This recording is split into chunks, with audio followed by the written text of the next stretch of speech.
vous avez peut-être des questions concrètes de dire, bon, comment on peut connecter les entreprises que vous accompagnez avec CleanTech, hein, c'est ce que je dis. C'est facile, ça fait pas mal, quoi. Mais concrètement, on fait comment, voilà.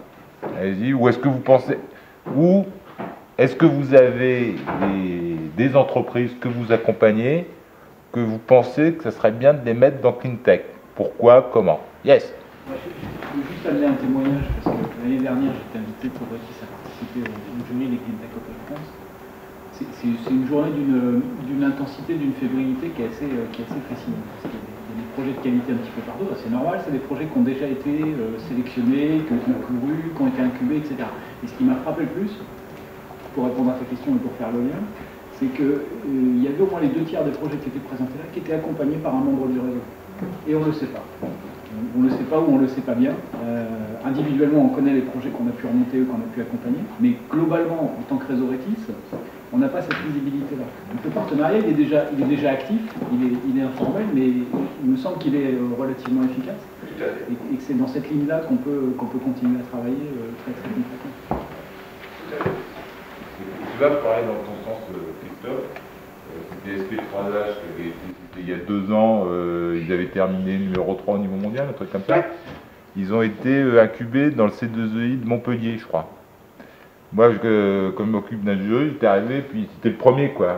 Il me dit, tiens, qu'est-ce que tu fais? Bon, moi je dirais, j'ai un zinzin, ça s'appelle un C2EI créatif.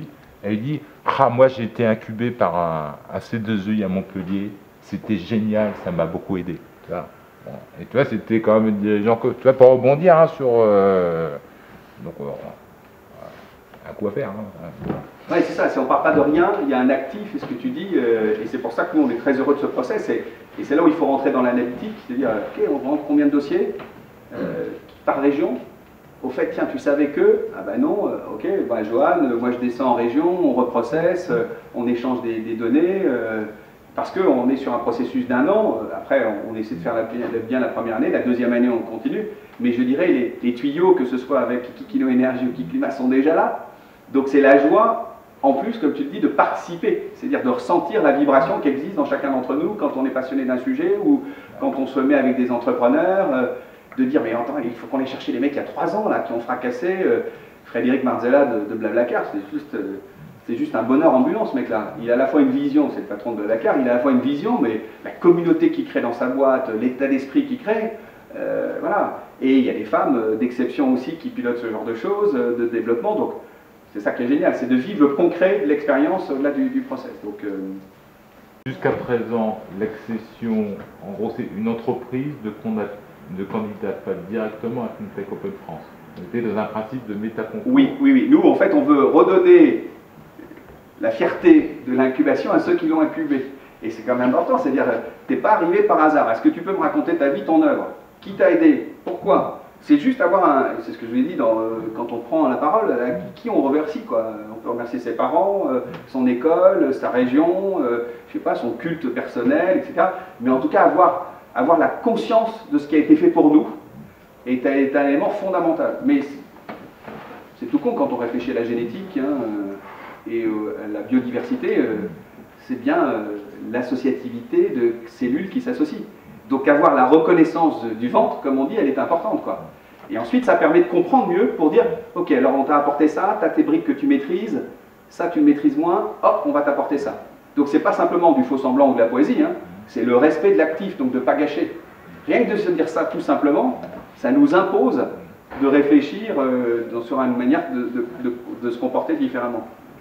Alors, d'un point de vue concret, je dirais, pour remonter des dossiers à CleanTech, moi, quand je remonte des dossiers à CleanTech, je les remonte de 2 façons. Une façon à travers un dispositif qui s'appelle Chrysalide, qui est un concours à part entière avec un jury et tout, etc. Ça, c'est une chose. Mais je les remonte aussi un petit peu en tant que créative. Parce que, par exemple, je vais avoir des dossiers que j'ai vus dans Chrysalide 1 ou 2 ans avant, mais qui n'étaient même pas nominés ou qui n'ont même pas été lauréats, mais où l'entreprise disait attends, je reste planqué Hervé, je ne veux pas y remonter, tout, etc. Mais je peux les remonter 2 ans après. Donc, ça veut dire qu'en tant que membre du réseau Retis, quelque part, il peut y avoir 2 options. Vous pouvez remonter un dossier, je je dirais, en tant que technopole, machin, etc.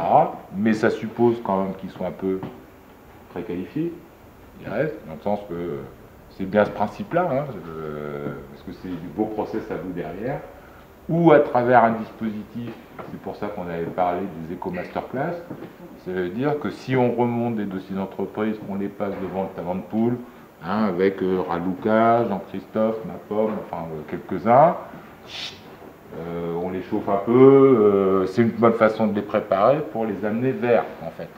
Ça, c'est la première chose à dire. La deuxième chose, Pierre, quand il vous parle de dossier, il vous parle de INSEC, il vous parle de Blablacar. Tu peux parler de Jeps Techno, de Bulan. Ouais, mais alors, c'est des trucs. Il vous parle aussi des lauréats, normal, quoi. Les 8.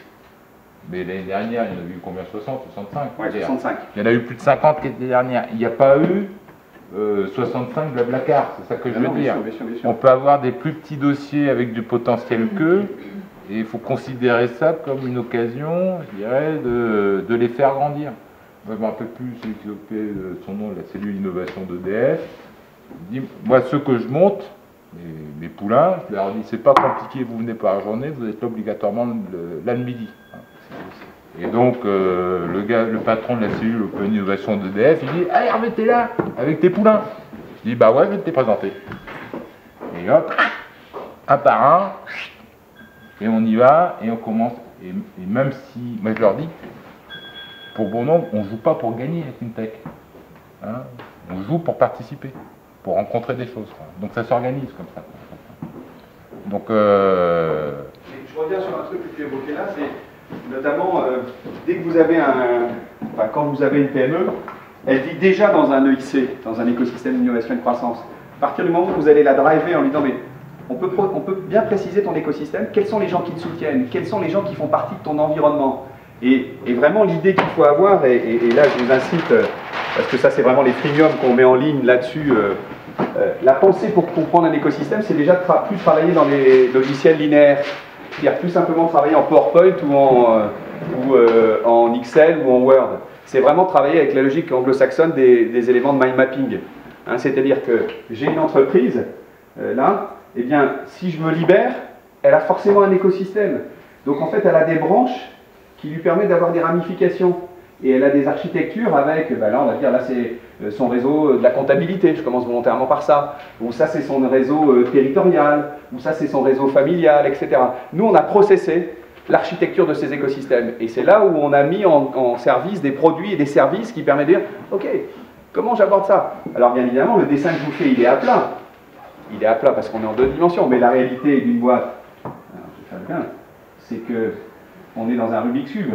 Hein, on est dans un écosystème où il y a des architectures qui fait que la donnée, comme une cellule elle n'est pas plate, une cellule de neurones.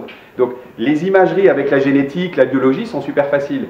Donc le fait de dire je prends une boîte avec un actif fait que des boîtes comme Jeps Techno, non seulement elles collaborent avec Chrysalide ou elles collaborent avec la région Bretagne ou la région Pays de Loire, mais derrière elle est avec le pôle MC2, qui lui-même avec le pôle, un autre pôle, l'IRT Jules Vergne. Donc en fait derrière on voit bien qu'il y a toute une série de ramifications qui sont importantes.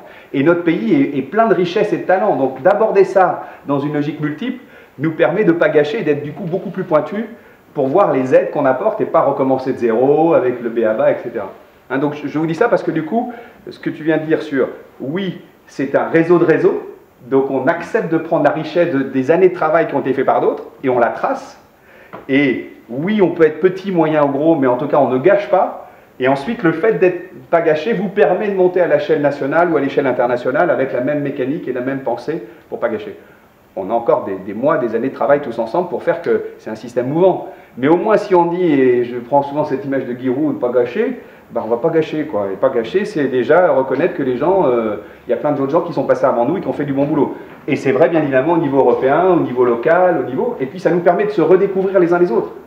Moi, chaque fois que je descends en région, on se dit, mais je suis un enfant de la région, mais je suis passionné par ce qu'il fait. Mais de la même façon, quand je vois les gens cracher sur l'Europe, je dis, bah, les gars, il faut qu'on se déchante de choses, quoi. C'est la même chose sur l'Afrique. Voilà, donc je vous dis ça parce que du coup, ça vous permet, vous aussi, de lancer des nouvelles gammes de produits. Et nous, on sera à la disposition des gens de Rétis pour expliquer les freemiums de base qu'on met à disposition en disant si vous commencez avec du Excel ou du PowerPoint, ça va être difficile de créer une dynamique de pensée parce que votre iPhone, il n'est pas fait en Excel et en PowerPoint. Hein. Votre iPhone ou Google, j'appuie sur un truc, ça me donne des accès et donc il faut que vous ayez des basiques à comprendre sur qu'est-ce qu'on appelle l'interopérabilité de données, l'interfaçage. Et certains, on n'a rien à foutre de savoir s'ils ont compris l'interopérabilité, mais ils savent se servir de leur iPhone, de leur iPad et ils vont à la vitesse de la lumière, quoi. Sauf que nous, notre problème, c'est pas simplement de savoir s'en servir, c'est de monter les infrastructures qui jouent les uns par rapport aux autres. Donc on a un problème un peu plus conséquent que simplement faire Mumuse avec l'iPad.